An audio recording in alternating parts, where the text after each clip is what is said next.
भैया हम गाय कलाकार कुमार धर्मेंद्र आज तक के बीच में एक विरह गीत लेके आवत है। हमें आशा न पूरा विश्वास बता आप सबका पसंद आई। वो गीत एक बाजिल उत्तर निर्धारित बा जौना गीत के सुन के आप सबके करेजा फाड़िए भैया। कौनो दुल्हन के बियाह बहुत अच्छे घरे भय रहा। वो घर बहुत सुंदर स्वर्ग जैसे रहा, लेकिन भगवान के गजब महिमा वह बेचारी कोख ना खुला। धीरे धीरे ससुराल के सबके व्यवहार बदले लग। एक दिन उनके पति घरे से निकाल दे।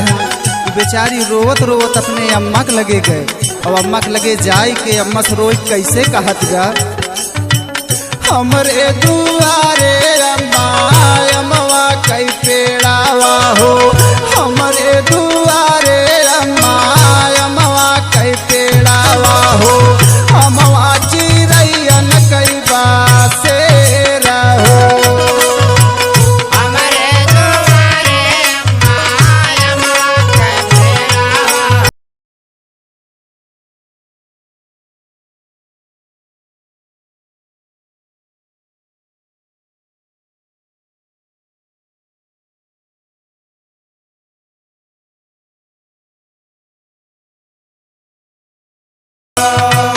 हमरे दुआरे अम्मा अम्मा कई पेड़ावा हो, हमरे दुआरे अम्मा अम्मा कई पेड़ावा हो, अम्मा चिरैयन कई बासे रहो।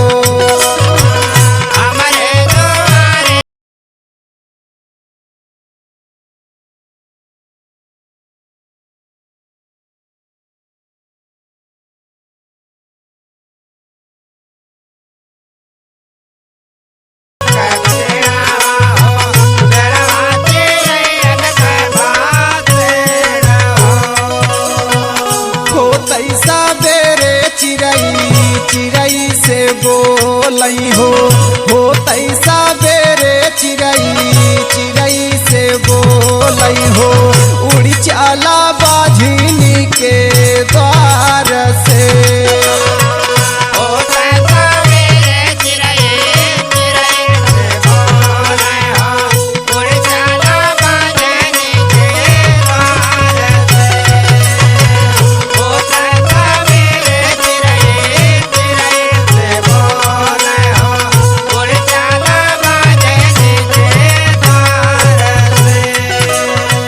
चिरई के बतिया सुन के फाटई करे जावा हो, चिरई के बतिया सुन के फाटई करे जावा हो, कब भारे गोदिया हमार हो।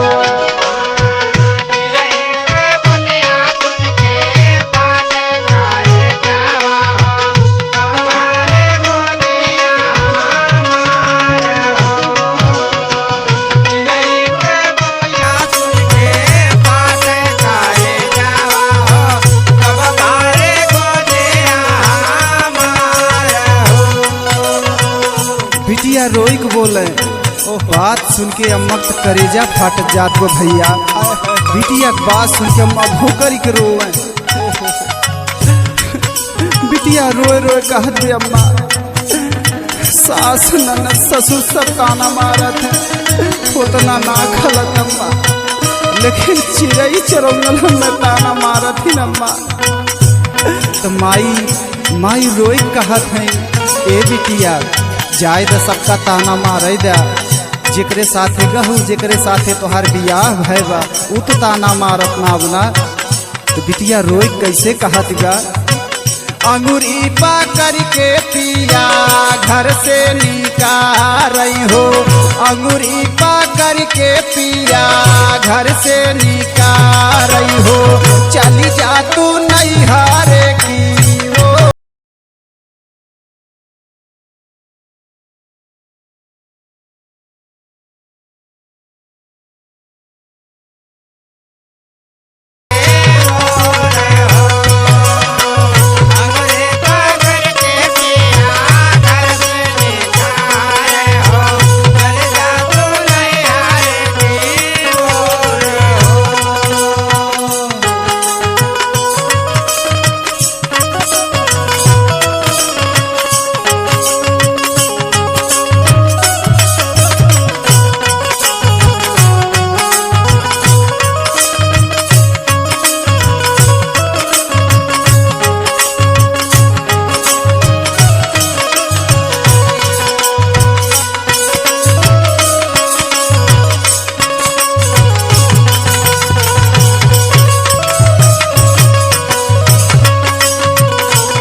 अम्मा बिटिया से पूछे ये बहनी तू इतना दुख में रहू कबो हालो ना भेजाऊ।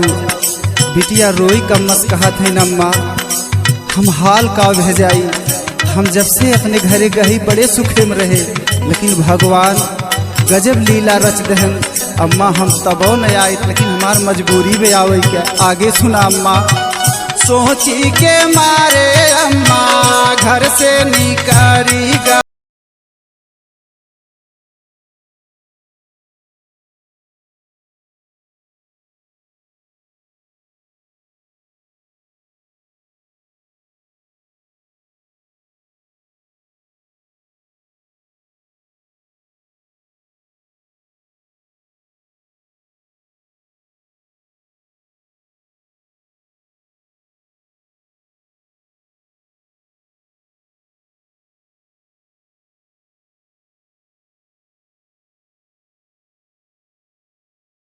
सोचे की दाई देई गंगा जी में जानावा हो। सोचे की दाई देई गंगा जी में जानावा हो। सुख गाइल गंगा जी के नीर हो।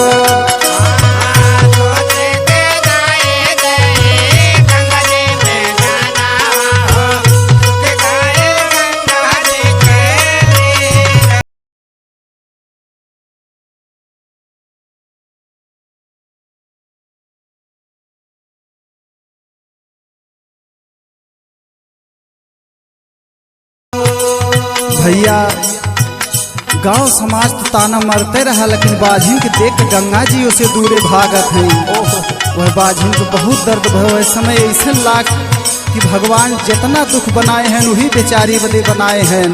लेकिन उसे घूम के भैया कहाँ जात गा। डोलाता डोलत बाझिनी चली गए जंगलावा में।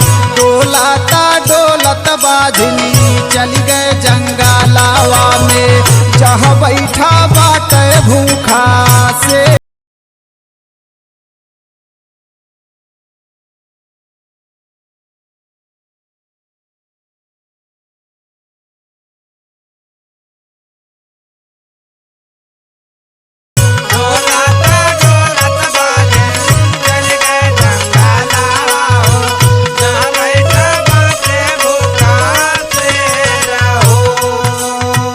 देखी का बजनिक सेरवा मुहवा का फेर हो। देखी के बजनिक सेरवा मुहवा का फेर हो। जैसे भारा बाटे वो कहे पेट हो।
तबाक हो गई एकदम। माई रोई कहत है ये बिटिया एक काम करा हमार बात सुना।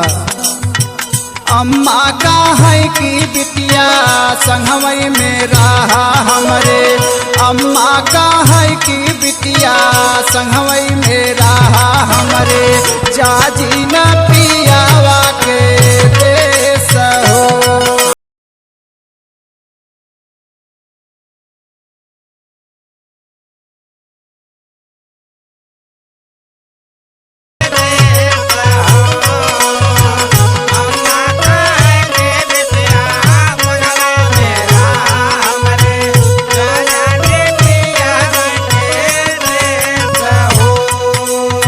बिटिया रोई कम्मस कैसे कहा थी। कुछ दीना होए अम्मा हमर कदरिया हो, कुछ दीना होए अम्मा हमर कदरिया हो, बन जाबे भैया भौजी के